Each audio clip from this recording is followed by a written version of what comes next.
And welcome everyone here to News Now. Last night, Speaker of the House Nancy Pelosi at the end of the State of the Union ripping up the president's speech. And today, really in essence, he'll be ripping up the articles of impeachment if that vote goes through as we all expected on the Senate floor just hours from now. Welcome everyone here to News Now. Well, you know the funny thing about it, Mike?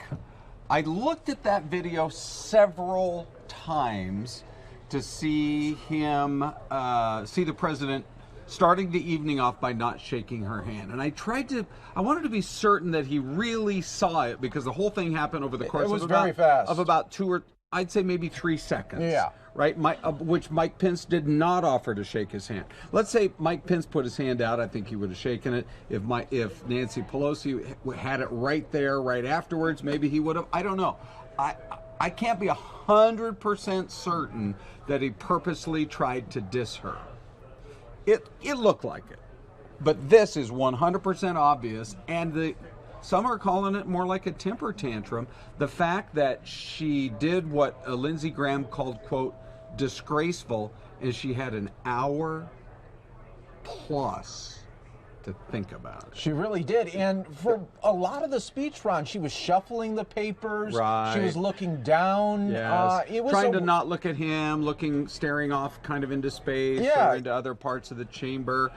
I wonder what would have happened if President Trump caught a glimpse of her in that moment, ripping it up. Yeah. That would have been something. But, you know, this is all, according to 18 U.S. Code 2071, it states, whoever having the custody of destroys the same shall be fined, shall forfeit his office or her office, and be disqualified from holding any office under the United States there. What? Mike, are you kidding me? That is part of the rules and regulations of the Congress? Right. Holy cow. Well, it's been great having her in Congress.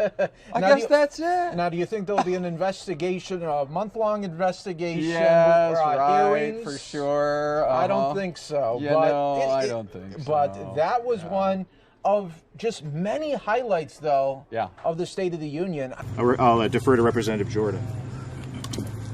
Why don't the Democrats want to get to the truth? Why don't they want to answer the fundamental question, which is, why wasn't there a better security posture on that day? Let me just read from a news account from February of this year. Pelosi's office had previously impressed upon the Sergeant of Arms, Paul Irving, that the National Guard was to remain off Capitol grounds. Irving told House administration the discussion centered around the, quote, optics. Why were the Democrats so concerned about the optics? Why were they so concerned about how it would look? Because what happened last summer? It's all driven by what happened last summer, where Democrats normalized anarchy, normalized political violence, raised bail money for the very rioters and looters who destroyed small businesses, attacked innocent civilians, and maybe most importantly, attacked police officers.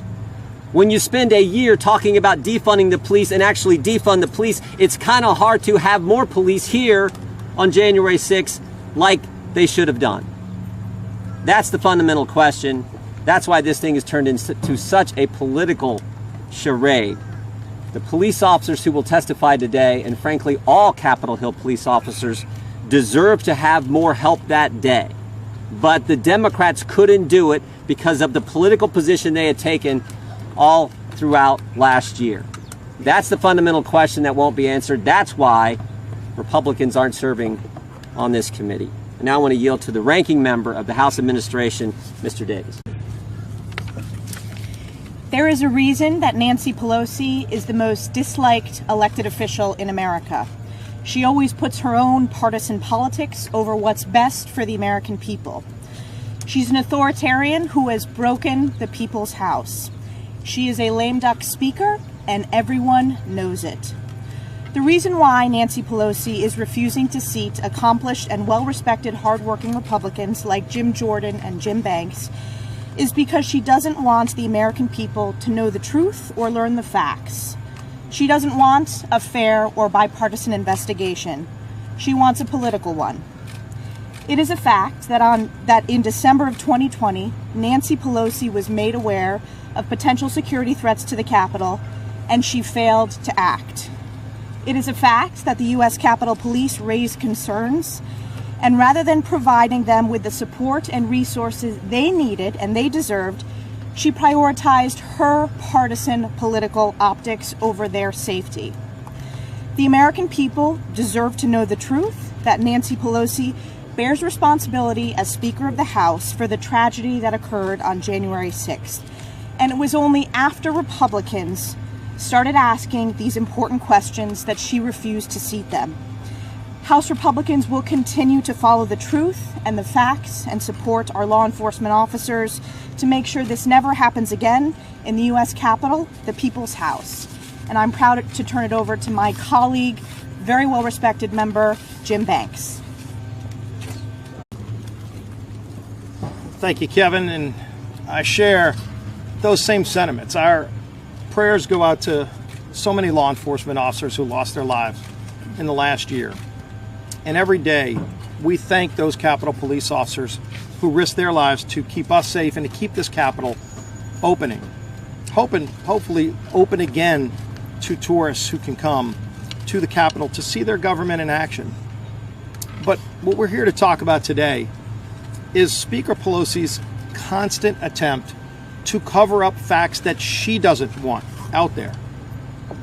You know, for weeks now, Jim Jordan and Jim Banks have been raising some very tough questions that need to be answered about why Speaker Pelosi didn't make sure that Capitol Police had all the tools they needed to be prepared for that day. Now, maybe because they were raising those questions, they got canceled by this new cancel culture that we see moving throughout the country, led by Speaker Pelosi and a lot of our socialist allies here in Congress, where they want to shut out voices that raise tough questions that they don't want to be asked or answered. And yet, they were starting to raise those questions about why the Capitol Police didn't have the tools they needed. What kind of intelligence did Speaker Pelosi get early off, weeks in advance, as Leader McCarthy talked about, that gave telltale signals that could have prevented what happened on January 6th? But Speaker Pelosi said that she doesn't want those questions asked, so she kicked them off the committee. She took an unprecedented step of refusing to allow members to be appointed by the minority leader to a select committee. Had never before happened in the history of Congress. And so as we see these kind of actions taken by Speaker Pelosi to cover up the facts that she doesn't want out there, it has completely debased the legitimacy of this commission, because clearly they're not searching for the truth. They're searching to get a narrative out that Speaker Pelosi has already written. And anybody that's going to ask questions that go against that, she just has them removed so that they can't bring those questions up. That's not an investigative panel. People know that. We've seen other bodies. The Senate's done some investigative work. The Department of Justice has done some investigative work. And it should be about following the facts, not about trying to cover up facts that tell a story differently than the one she maybe has already had written, and she just wants to now get others to back it up. So it's unfortunate that she's done it, because clearly it can't be about people who voted against certifying electors, because she appointed members herself who voted against certifying electors on January 6th, against them on January 6th of 2005, some of her own members who objected on January 6th of 2017. So clearly that's not what it's about. It's probably more about some of the tough questions that were already being raised by Jim Jordan and Jim Banks. And that's a shame, because those questions need to be asked and answered as well. And now they're not, because of the cover-up that Speaker Pelosi's continued to do. We see this with COVID. She won't hold a hearing on the origins of COVID. Too often we've seen this pattern by Speaker Pelosi of trying to cover up a narrative that she doesn't want out there, when we should be trying to get all of the facts. Now to come up next is our conference chair, Elise Stefanik. 1 minute to the gentlelady, freshman from Silt, Colorado, Ms. Boebert. Well, I recognize the gentlelady from Colorado for 1 minute. Thank you, Mr. Womack, and thank you, Madam Speaker. I rise today frustrated and dismayed because Congress continues to act as the Speaker's House rather than the people's house. Debate has been silenced, and bipartisan amendments have been rejected for political reasons. I myself submitted 80 amendments to this bill, and not a single one was made in order. This includes 3 amendments redirecting federal funds from bureaucrats to fight wildfires that are burning down the West. Forget voting on these common sense amendments. Democrats won't even allow debate on them. I also filed 3 amendments to reallocate resources to help combat drought in the West. All ignored, and all debate was refused. How about the amendments redirecting resources to improve veterans' mental health? Ignored. You know why the American people like Congress less than cockroaches, root canals, and Nickelback? Because of political garbage like this. Speaker Pelosi has silenced my constituents and the American people once again. And I yield back. Gentlelady's time has expired. Gentleman from Arkansas, reserve. Said yesterday we did not have the majority, but we have the gavel. Excuse me. We don't have the gavel. We don't have the